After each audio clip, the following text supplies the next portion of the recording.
everyone, welcome back to Nortonman Reviews. I'm John, and hey, I'm getting back into looking at some just random individual comics just because I'm working on other stuff and I got a little time. So let's look at, what is this? Spider-Man Unlimited number 14. Whose side are you on? I guess this is before Civil War that's coming up. This came out in 2006. Civil War came out in 2000. But I thought, David Finch, Black Cat, what could be wrong? And also, hey, Doctor Doom. That's kind of a big, people are talking about Doctor Doom lately again, right? Supposed to show up soon. So let's take a look at this random comic. C.B. Cebulski is the writer. David Finch. And there's two. I remember when Unlimited used to be like really thick books or big books, and I guess this is kind of big, but it doesn't seem like it. But there's two stories in here. C.B. Cebulski. I know I recognize the name, not too familiar with the writer. David Finch, obviously, I know. That did a bunch of stuff on Cyberforce and New Avengers. I covered New Avengers. Really like him as an artist. I backed on Kickstarter his sketchbook. I have yet to see that son of a bitch, so it'd be nice to see. So, flipping through this, there's only a couple of reasons why I really wanted to look at this. And he draws a mean black cat. And he draws her in a lot of various erotic poses. So, aside from how sexy she is in this black leather outfit and the cleavage, I like Spider-Man's right behind her, looking right down at that ass. But forget all that shit. All this detail in the city is just fucking cool. The angle that it is, all the detail with the windows and the architecture.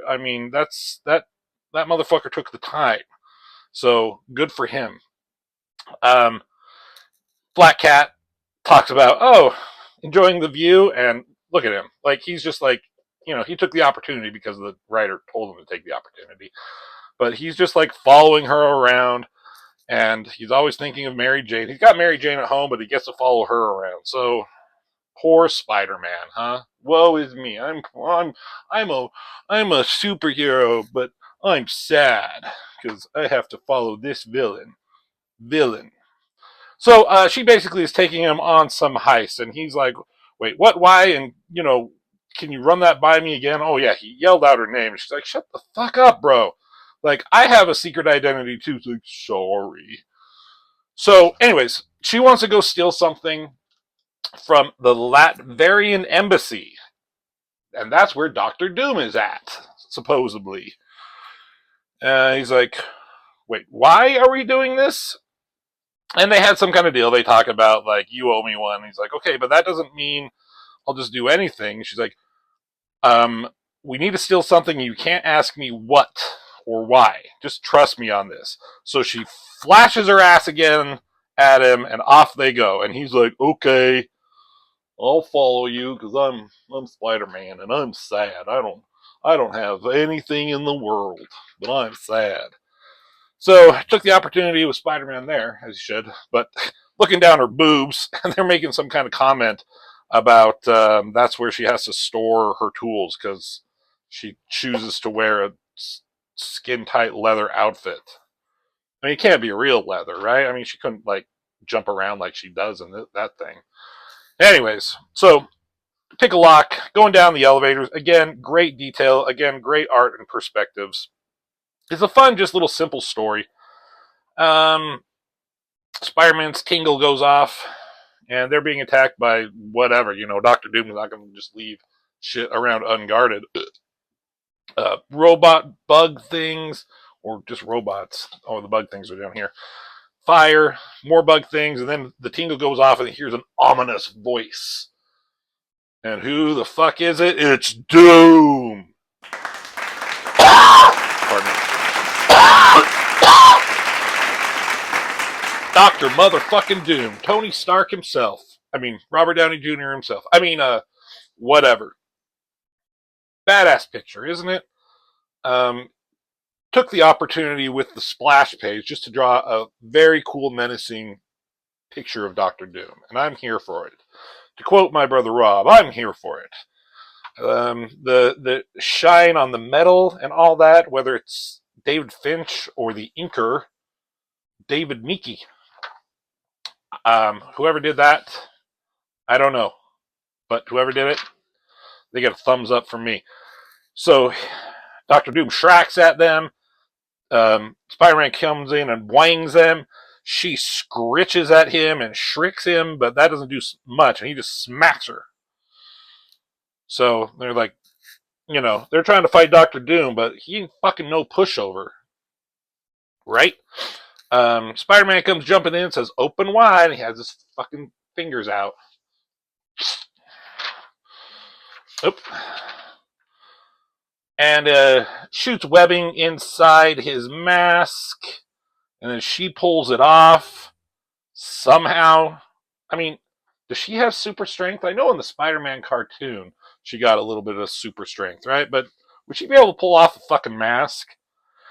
Spider-Man just comes in and punches him in the fucking face. Now, let's take a moment to realize what just happened. I mean, when we transition over, we realize that it's a Doombot, because of course it is. They even talked about how Dr. Doom is never at the Latvian embassy and he's not going to come back, but he leaves a Doombot. And anytime you fight Dr. Doom and you want somebody to beat the fuck out of it, and you think, oh, they got one up on Dr. Doom. No, it's a fucking Doombot. But she somehow has the strength to rip off this metal mask, and then Spider-Man comes in and punches him in the goddamn face. Spider-Man has the strength to pick up a fucking car over his head with no problem, right? And he just punches a human man in the goddamn face. So, if he wasn't a robot, would this be Doctor Doom's head and brains everywhere? I mean, now that'd be an interesting scenario. If it was a Deadpool movie, that's, I'm sure, what it would be. But it's not. So, whatever. It's cool. There's a reveal. We move on. It's a Doombot, and Felicia's still trying to go after whatever she's getting. Spider-Man's giving her the fucking riot act. Like, what the fuck are you doing? You just brought me along because you're, needed to beat up a Doombot, and you just use me, and I'm a white man in New York with superpowers, and I'm sad. God damn it, Spider-Man. Quit your crying, your moral high ground. But she basically tells him off, and she's like, I was here for this, and it's a goddamn spider tracer, if you can tell without the fucking light shining on this paper. It's a spider tracer of his, right? She yells at him, opens her mouth wide, and yells at him like, this is why I didn't tell you, because he would just say, if you would have told me what it was, I would have told you that it's no big deal. Like, these things are around everywhere. She's like, yeah, but you wouldn't have come, you wouldn't have helped me, and then we wouldn't have been able to get this where there's, if you can see it there's a goddamn fingerprint on it.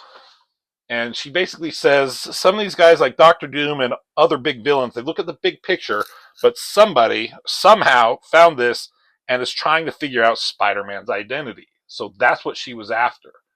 Because she was talking about, like, if we don't get this, it's going to hurt a lot of people. And she wasn't goddamn wrong for wearing that outfit. But she also wasn't wrong with her intentions. So she kind of, like, makes him feel stupid. Oh, I'm sad.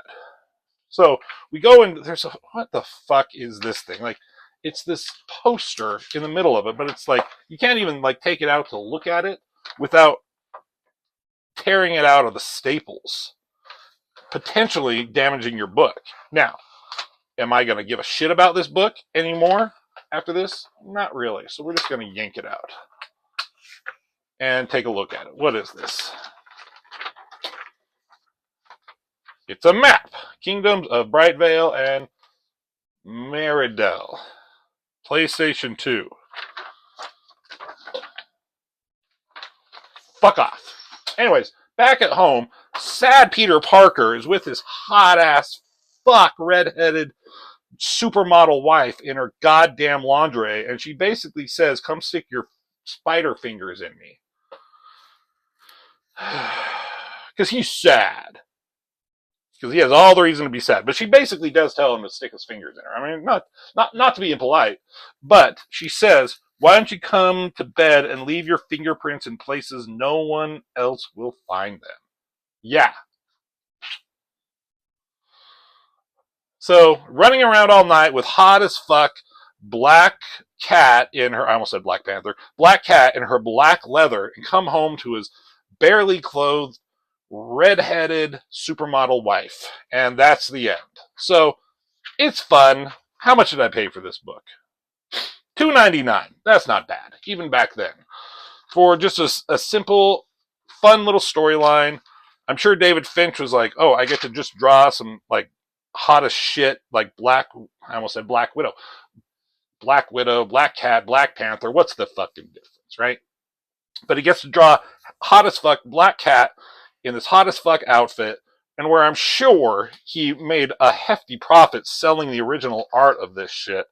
I mean, because who wouldn't want that on their wall? Or who wouldn't want any of this? You know, who wouldn't want this fucking Doctor Doom? I get to draw Spider-Man. I get to draw Black Cat, Doctor Doom. Very simple stuff. Very simple storyline. And then I get to draw hot as fuck Mary Jane. So that's all for this story. The other one we're not going to really look at. It's called Scuds, the Superhuman Cleanup Department of Sanitation. Written by Joe Reitman and Ron Garney. Ron Garney is a competent artist. I don't mind his art, but I'm not ever like... I'll never not pick up a book because he draws it, but I'll never pick up a book because he draws it. You know, I'll already have to be invested in the book for him to draw. And he, you know, get it for him, stay for this.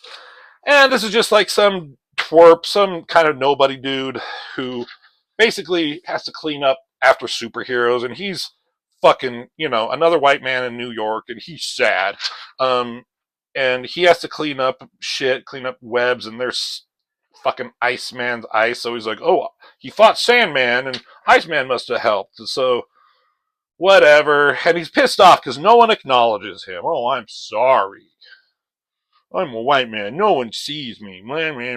Anyways, he gets pulled into an alley here. These thugs are about to beat him up. Spider-Man comes in, saves the fucking day. What is this? Goddamn. I guess that's a snowflake. All right. That's appropriate for this book. Snowflake.